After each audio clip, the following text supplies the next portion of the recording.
Of all the gimmicks we've gotten from Pokemon in the last few generations, Mega Evolution is arguably the most popular one. Giving Pokemon a brand new form, that's essentially a new evolution, was easily one of the coolest ideas Game Freak's come up with. I mean, I guess Gigantamax kinda does that as well. But let's be real, Mega Evolution's way better. And after we've been told Mega Evolution is indeed coming back in Pokemon Legends ZA, however you want to pronounce it, I knew I wanted to make a video on the topic. So, here are 20 cool facts about Mega Evolution. Hopefully you'll learn at least one thing about Megas that you didn't know before. Mega Evolution not only gives Pokemon a new, sweet design, most of the time, but also buffs their stats by 100 points, except Alakazam. In X and Y, Mega Alakazam only got a 90 point increase.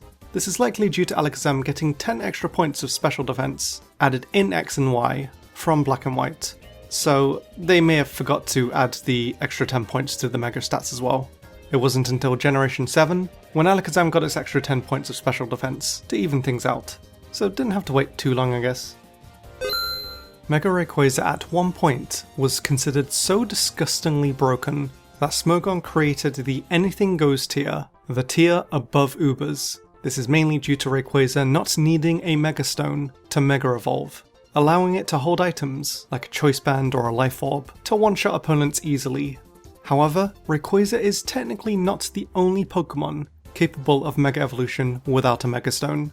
While not in the games, Mewtwo in the Genesect movie was able to Mega Evolve without a Mega Stone, so maybe it's just a legendary thing, I don't know.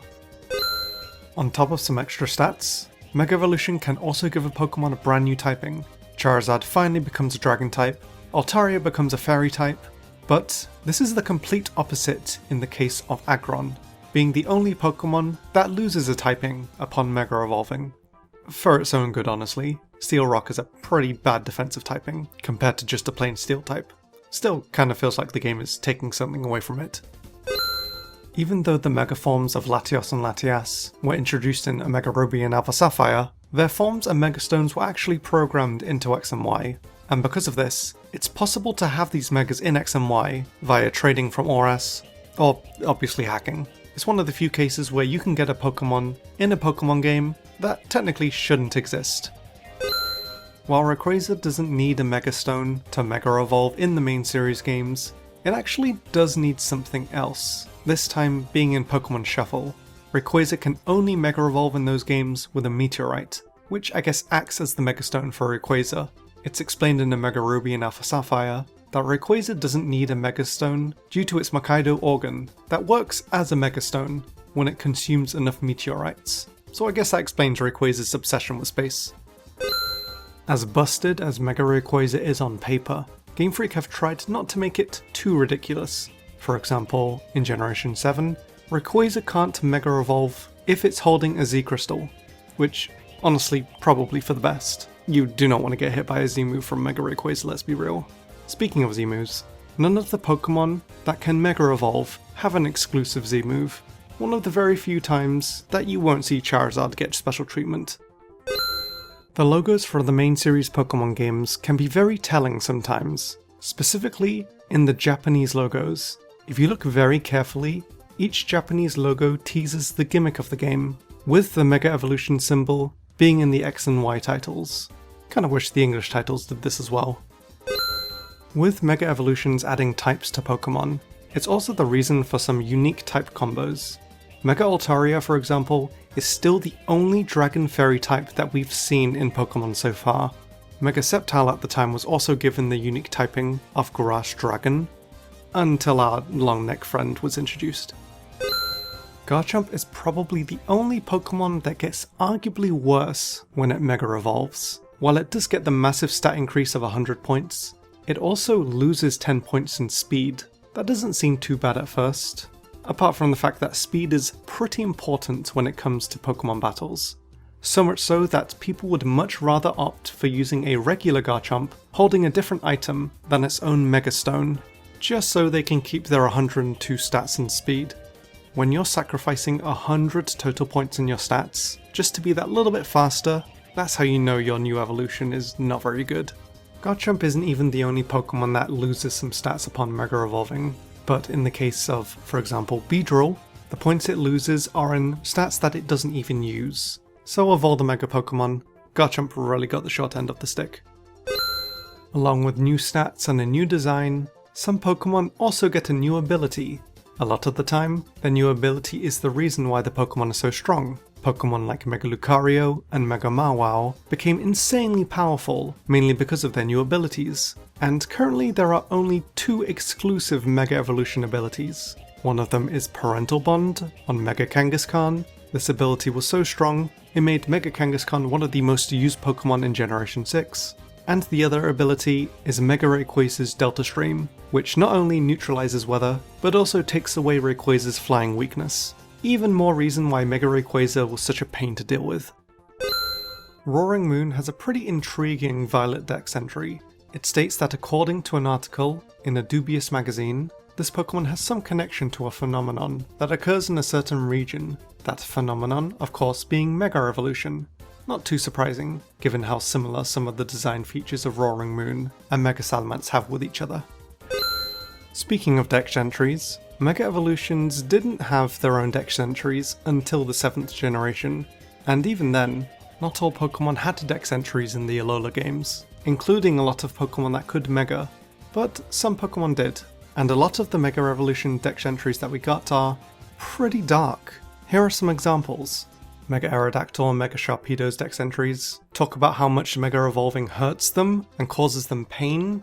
Mega Evolving Alakazam and Heracross causes their muscles to fail. Mega Houndoom and Mega Manetrix Fire and Electricity respectively is so strong that even they can't handle it. And Mega Garchomp and Mega Gyarados, Mega Evolving just makes them really angry. They say that Pokemon can only Mega Evolve when they have a strong enough bond with their trainer, but after reading some of these Dex entries, trainers are probably best off not Mega Evolving their Pokemon in the first place. Of all the stats that increase upon Mega Evolving, the only stat that stays exactly the same is the HP stat. Not too surprising, given how it'd be pretty annoying to calculate and change a Pokemon's HP number mid-battle, especially when they've already taken damage. Roaring Moon is not the only Paradox Pokemon that somewhat resembles its Mega form. Iron Valiant also has some similarities to both Mega Gardevoir and Mega Gallade, with the combination of Gardevoir's skirt and Gallade's arm blades even being the same colour. Some cool little details if you ask me. Let's go over some Mega Pokemon that were first. Lucario is said to be the first Pokemon ever recorded to Mega Evolve, and even has a statue in X and Y to commemorate this. On the other hand, Mega Mewtwo Y was the first Mega Evolution officially revealed, and at the time was called Awakened Mewtwo. It's also implied in the Mega Ruby and Alpha Sapphire that Rayquaza was the first Pokemon to Mega Evolve. Meanwhile, Blaziken was the first Pokemon to Mega Evolve in the anime. Mega Gyarados was the first Mega Pokemon to win a World Championship, being on Seijin Park's famous Pachirisu team. And the first Mega Pokemon that stole all of our hearts was of course Mega Slowbro. A Pokemon that has transformed into another Pokemon is unable to Mega Evolve. Even if they're holding the correct Mega Stone, Mega Evolution is not possible for them, just in case any of you are wondering. It is, however, possible for a Pokemon to transform into a Mega Evolved Pokemon. They just have to copy the Mega form, and not the regular form. Pokemon Mythbusters for you. In Generation 6, a Pokemon that Mega Evolves in battle will keep its speed stat that it has during the turn that it Mega Evolves, which means if a Pokemon becomes faster or slower after Mega Evolving, their new speed stat won't take effect until the next turn. However, in Generation 7, this was changed, where a Pokemon's speed stat is affected even on the turn that they Mega Evolve. Moves are also not affected by ability if the ability changes. For example, Prankster won't give instant priority. This mainly just meant even more mind games when it came to using Megas in battle. Because holding items isn't a thing in the Let's Go games, players only need compatible Mega Stones in their bag in order to Mega Evolve their Pokemon. Because of this, it's possible for the player to pick between their 2 Mega Evolutions of Charizard and Mewtwo instead of being stuck with just one. Even more mind games for you. Probably a good thing that there wasn't much of a competitive scene when it came to Let's Go. Outside of the weird Eternatus form in Sword and Shield, Mega Pokemon still have the highest base stat total in the game. So strong that, again, Mega Pokemon are the reason why Ubers isn't the highest tier anymore in Smogon. This only makes me think that we're going to get some even more broken stuff in Pokemon Legends EA. Cannot wait for that. Did you know that Mega Pokemon existed before Mega Evolution was revealed? That's right. In the 4th generation, we had Mega Yanma, which is just Yanmega, but the Japanese name is Mega Yanma, which means I'm not really expecting us to get a Mega Yanmega anytime soon, or how it'll be in Japanese, Mega Yanma.